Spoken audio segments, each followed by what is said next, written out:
Assalamualaikum warahmatullahi wabarakatuh. Yang terhormat Bapak Septian Mikrova Sebayang, Eskep NSMkep selaku penguji 1. Yang terhormat Bapak Danang Triyudono, Eskep NSMkep selaku penguji 2 dan pembimbing 1. Yang terhormat Bapak DR Mardiswandika, Eskep NSMkep PhD selaku penguji 3 dan pembimbing 2. Sebelumnya, perkenalkan saya Oktaviani Nurrahmawati, NIM 190102037. Di sini saya akan mempresentasikan hasil proposal karya tulis ilmiah saya yang berjudul Asuhan Keperawatan Gangguan Eliminasi Urin pada Tuan X dengan Infeksi Saluran Kemih di Ruang X RSUD X. Bab 1. Latar belakang. Menurut WHO, infeksi saluran kemih yaitu penyakit infeksi kedua pada tubuh sesudah infeksi saluran pernafasan, dan sebanyak 8,3 juta kasus yang dilaporkan per tahun. Infeksi ini juga sering dijumpai pada wanita daripada laki-laki. Terjadinya ISK karena adanya mikroorganisme patogenik dalam traktus urinarius.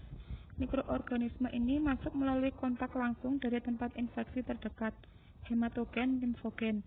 Ada jalur utama terjadinya ISK yaitu ascending dan hematogen. Gangguan eliminasi urin merupakan keadaan di mana seorang individu mengalami atau resiko ketidakmampuan untuk berkemih. Pada seorang individu yang mengalami gangguan eliminasi akan terpasang kateter. Pemasangan kateter bertujuan untuk mengeluarkan urin yang dimasukkan pada kandung kemih melalui uretra. Rumusan masalah bahwa asuhan keperawatan yang akan digambarkan pada karya tulis ilmiah yaitu tentang asuhan keperawatan pada Tuan X dengan gangguan eliminasi urin di RSUD X. Tujuan penelitian yaitu ada dua. Yang pertama, tujuan umum dan tujuan khusus.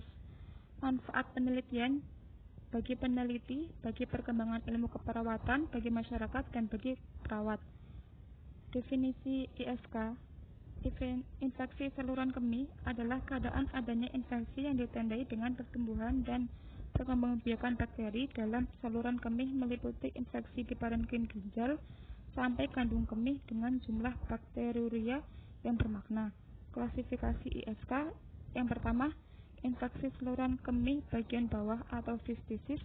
Yang kedua, infeksi saluran kemih bagian atas atau pyelonefritis. Yang ketiga, ISK berdasarkan kelainan saluran kemih. Penyebab ISK yang pertama, Escherichia coli 90% penyebab ISK uncomplicated atau simple. Yang kedua, Pseudomonas proteus Klebsiella penyebab ISK complicated. Yang ketiga, Enterobacter Staphylococcus epidermidis, Enterokoki, dan lain-lain. Tanda gejala ISK yang pertama, nyeri saat buang air kecil. Yang kedua, poliuri atau sering buang air kecil, bolak-balik berkemih, ketidakmampuan menahan kencing, rasa tidak nyaman bagian bawah panggul. Patofisiologi, menurut Bronner dan Sudar, maksudnya mikroorganisme ini dapat disebabkan karena hubungan seks yang terlalu berlebihan, yang mengakibatkan dan yang terjadi pada wanita muda, karena jarak antara vagina dan vesika urinaria dekat sehingga dapat membawa kuman ke vesika urinaria melalui sperma. Sperma dapat membuat pH vagina menjadi meningkat hingga tidak dapat membunuh kuman yang masuk ke vesika urinaria. Faktor resiko ISK dalam penggunaan antibiotik sebelumnya disebabkan akibat resisten terhadap berbagai obat antibiotik atau sulfametazole trimethoprim dan dalam penggunaan kateterisasi organisme garam negatif bakteri. Pseudomonas aeruginosa adalah patogen yang paling umum yang bertanggung jawab untuk pengembangan infeksi saluran kemih di antara pasien kateter yang didapatkan dari pemasangan kateter dalam jangka panjang, serta bisa diakibatkan juga oleh hygiene kateter, disfungsi bladder pada usia lanjut, dan pemasangan kateter yang tidak dapat sesuai dengan standar operasional prosedur.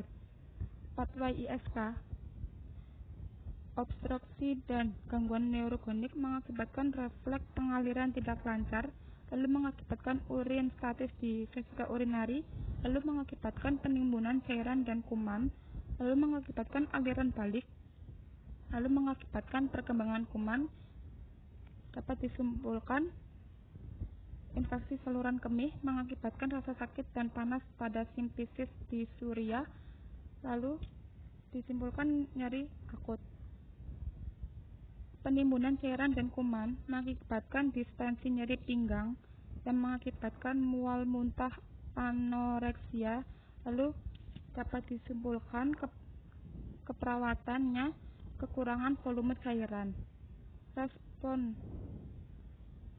peradangan mengakibatkan hipertermi, lalu mengakibatkan kandung kemih tidak kuat menampung air, lalu mengakibatkan distensi nyeri pinggang.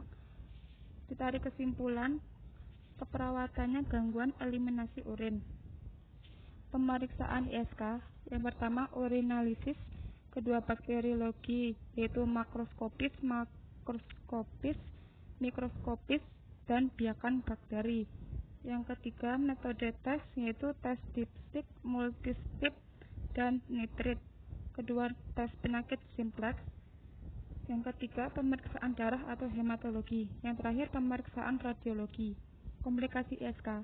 Komplikasi pada ISK menimbulkan pielonefritis infeksi yang naik dari ureter ke ginjal, tubulus nefrux, uretrovesical, dan jaringan intestinal yang terjadi pada satu atau kedua ginjal, dan gagal ginjal terjadi dalam waktu yang lama dan bila infeksi sering berulang atau tidak diobati dengan tuntas. Penakta laksanaannya, menurut RI, penakta laksanaan non-farmakologis ISK adalah minum air putih minimal 2 liter per hari, bila fungsi ginjal normal, membersihkan perineum dari depan ke belakang, pakaian dalam dari bahan katun, menghindari kopi dan alkohol, serta menjaga higienitas genitalian eksterna. Sedangkan untuk terapi farmakologi dapat diberikan antibiotik golongan fluoroquinolone atau obat antibakteri untuk mengatasi infeksi dengan durasi 7-10 hari pada perempuan dan 10-14 hari pada laki-laki. Konsep diagnosa keperawatan gangguan eliminasi urin dengan infeksi saluran kemih. Yang pertama pengkajian. A. Identitas pasien. B. Riwayat utama. C. Riwayat kesehatan dahulu. D. Riwayat kesehatan keluarga.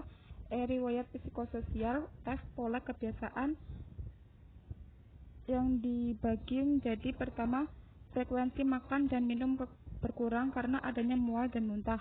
Kedua eliminasi. Yang ketiga istirahat dan tidur. Yang keempat pemeriksaan fisik. Yang kedua diagnosa keperawatan. Batasan karakteristik pada gangguan eliminasi urin antara lain, yang pertama anang-anangan adalah kesulitan membuang air kemih sehingga urin yang dikeluarkan tidak lancar dan sedikit demi sedikit yang keluar. Yang kedua dysuria atau nyeri saat berkemih. Yang ketiga dorongan berkemih. Yang keempat nokturia. Intervensi keperawatan adalah suatu penelitian kritis yang dikerjakan perawat yang didasarkan pada pengetahuan untuk mencapai luaran yang diharapkan. Intervensi utama pada masalah ini adalah gangguan eliminasi urin. Implementasi merupakan langkah keempat dari proses keperawatan yang telah direncanakan oleh perawat untuk dikerjakan dalam membantu rangka klien untuk mencegah, mengurangi, dan menghilangkan dampak atau respon yang ditimbulkan oleh masalah keperawatan dan kesehatan. Evaluasi merupakan tahap akhir yang bertujuan untuk menilai apakah tindakan keperawatan yang telah dilakukan tercapai atau tidak untuk mengatasi suatu masalah. Pada tahap evaluasi, perawat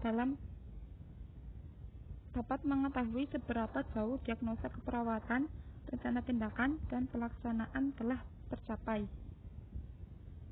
Konsep KDM atau domain Nandan-Nicknock gangguan eliminasi urin. Pengertian: kondisi di mana seseorang mengalami gangguan dalam pola berkemih atau disfungsi eliminasi urin, yaitu gangguan fungsi organ-organ eliminasi seperti ginjal, ureter, kandung kemih, dan uretera.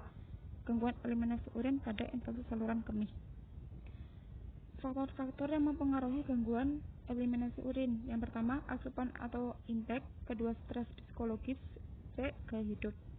Edukasi gangguan eliminasi urin, yaitu peningkatan pengetahuan dan pendidikan adalah pemahaman belajar yang dirancang untuk membantu individu dan masyarakat dalam meningkatkan kesehatan mereka dengan meningkatkan pendidikan dan mempengaruhi sikap mereka.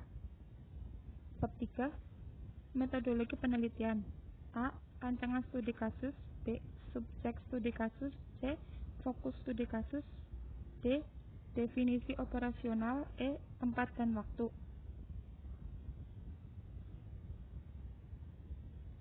F. Pengumpulan data. G. Penyajian data. H. Etika studi kasus. Terima kasih. Wassalamualaikum warahmatullahi wabarakatuh.